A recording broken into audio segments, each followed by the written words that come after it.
ये जागरण क्यों क्यों आवश्यकता है इस जागरण की? इसलिए क्योंकि कहीं ना कहीं हम अपने ही धर्म से भटक गए। कहीं ना कहीं अपने धर्म को तो जानते हैं लेकिन अपने धर्म को मानते नहीं है। गीता को सब कोई जानता है लेकिन क्या गीता की मानता है कोई? क्या बोले नहीं। भगवान राम को सब कोई जानता है लेकिन उनकी मानता है क्या? बोले नहीं। आज आवश्यकता है जानने का। धर्म का मतलब क्या है? धार्य धर्म, जो धारण करने योग्य है उसे ही धर्म कहते हैं। और धर्म कहता है धर्म रचते रचना, धर्म की रक्षा अगर आप आज करेंगे तो यही धर्म आपका रक्षा कल करेगा। इसलिए आज धर्म जानने की आवश्यकता है। लेकिन हम इस धर्म को छोड़कर कब रास्ता से भटकेंगे तो पता ही नहीं चला। क्योंकि जब बात आती है भगवान श्री राम की, तो भगवान श्री राम की बात आती है तो बाबरी मस्जिद की, बाबरी ढांचा की भी याद आ जाती है मस्तिष्क में। 500 साल के लंबे संघर्ष के बाद, 4 लाख हिंदुओं के बलिदान के बाद आज हम प्रत्यक्ष देखने जा रहे हैं कि भगवान की मूर्ति उनकी ही जगह पर हम बनाने जा रहे हैं। क्यों? क्योंकि कहीं ना कहीं हम फूट गए, कहीं ना कहीं हम भटक गए। हम फूटे कैसे हैं? अरे भैया, हम तो धर्म को जानते ही थे लेकिन कुछ महापुरुष आए और हमें आधा अधूरा पाठ पढ़ा कर चले गए। उन्होंने कहा अहिंसा परमो धर्म। तो क्या आपको पता है कि अहिंसा अगर धर्म है तो हिंसा अधर्म आप लोग मानते होंगे? लेकिन अगर आप गीता जी की पाठ करते होंगे तो आप गीता जी में पूरा श्लोक आपने पढ़ा होगा, अहिंसा परमो धर्म, धर्म हिंसा तथैव च। अगर अहिंसा अगर धर्म है सबसे ऊंचा तो धर्म को बचाने के लिए किया गया वध, और अहिंसा और हिंसा भी सबसे बड़ा धर्म होता है। लेकिन ये बात हम आधा अधूरा पढ़ के रह गए। एक अगर मुसलमान को पूछो आप कौन हो तो बड़ा शान से कहता है कि मैं मुसलमान हूँ। वो कभी ये नहीं कहता है कि मैं पठान हूँ, मियाँ हूँ, अंसारी हूँ, खान हूँ। कभी कहता है क्या? कभी नहीं कहता है। एक ईसाई से पूछो कि कौन हो तो सबसे पहले कहता मैं एक ईसाई हूँ। लेकिन जब अपने ही समाज में जाते हैं पूछते हैं आप कौन हो तो कोई कहते मैं मिश्रा जी हूँ, कोई कहता मैं पाठक जी हूँ, कोई कहता मैं पांडे जी हूँ, कोई कहता मैं सिंह जी हूँ, कोई कहता राजपूत जी हूँ, कोई कहता मैं साहू हूँ, कोई कहता मंडल हूँ, कोई गुंडा, कोई जसवाल, अग्रवाल, रविदास, दास, सब में बट जाता है। लेकिन इस बीच में हिंदू जी कहाँ जाता है ये तो पता ही नहीं चलता है। आज अगर आप धर्म सभा में आए हैं तो एक संकल्प लेकर जाइएगा। आप अगर इस जागरण सौर्य जागरण में आए हैं तो संकल्प लेकर जाइएगा। आज हमारे अगर कोई आपसे पूछे तो जातिवाद में मत बटना। क्योंकि जातिवाद क्यों बांटी गई? क्योंकि हमारे ही बीच में आकर कुछ राजनेता राजनीतिक कर सके, इसलिए जातिवाद में बांटकर हम लोगों को चला गया और हम आपस में लड़ रहे हैं, जाति कर रहे हैं और हमारा धर्म बिलख रहा है। क्योंकि जब जब हिंदू बटा है तब तक देश बटा है, और जब जब हिंदू जागा है तब तक हमारे देश से मुड़िया काजी भागा है। ये संकल्प होना चाहिए आप लोगों के बीच में कि हम जातिवाद में नहीं बटे। ये संकल्प होना चाहिए क्योंकि जीत का जुनून होना चाहिए, माल के लिए खून होना चाहिए। वो आसमान की जमीन पर आ जाएगा, एक बार श्री राम का गोद होना चाहिए। समाज की सबसे बड़ी मुद्दा है शौर्य यात्रा। उस शौर्य यात्रा जिसमें रानी लक्ष्मीबाई ने अपने शौर्य को दिखा दिया, वो शौर्य यात्रा जिसमें जीजाबाई ने अपने शौर्य को दिखा दिया, वो शौर्य यात्रा जिसमें वीर छत्रपति शिवाजी ने अपने शौर्य को दिखा दिया। लेकिन आज हम उस शौर्य यात्रा में अपनी ही अस्मिता को भुला बैठे हैं।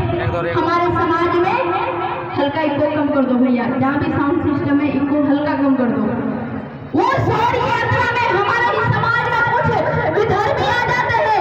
कैसे विधर्मी आते हैं? बोले जालीदार टोपी वाले अपने वेशभूषा को बदल के आ जाते हैं। वो विधर्मी और दुराचारी अत्याचारी आ जाते हैं। बड़े भाई का कुर्ता और छोटे भाई का पजामा पहनकर हमारे समाज में आते हैं और हमारी हिंदू बहन बेटियों को भगा कर ले जाने का काम करते हैं और हम मुंह उठाकर देखते रहते हैं। आज आवश्यक है आप देखो, अगर आप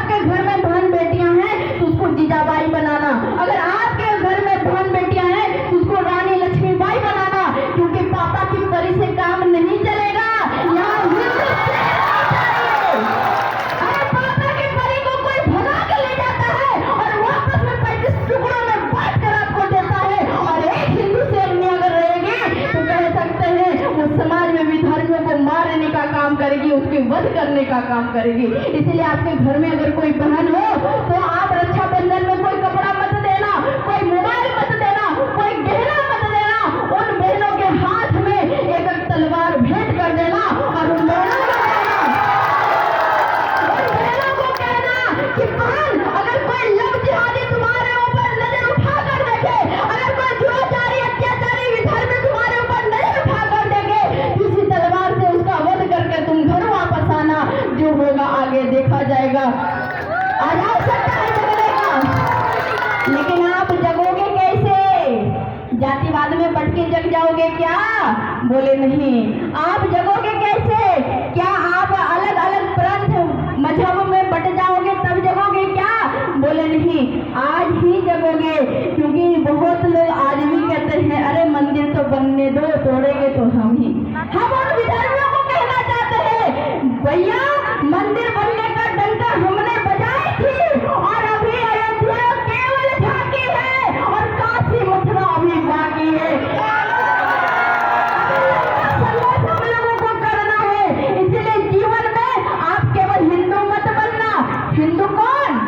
जब स्वामी विवेकानंद जी अमेरिका गए तो शिकागो में गीता जी को सबसे नीचे रखा गया, सारे ग्रंथों को ऊपर रखा गया और कहा देखो ये भारत से आया है। भारत का मतलब क्या होता है? भारत मतलब ज्ञान और रत मतलब रहने वाला, जहाँ का बच्चा बच्चा भी ज्ञान में डूबा हो उसे ही भारत कहते हैं। विवेकानंद जी ने कुछ नहीं कहा अरे हिंदू चला आ रहा है, उन्होंने तब भी कुछ नहीं कहा और मंच पे चढ़ा और सबसे नीचे गीता जी रखी थी, उसके ऊपर बाइबल कुरान सब कुछ रखा था।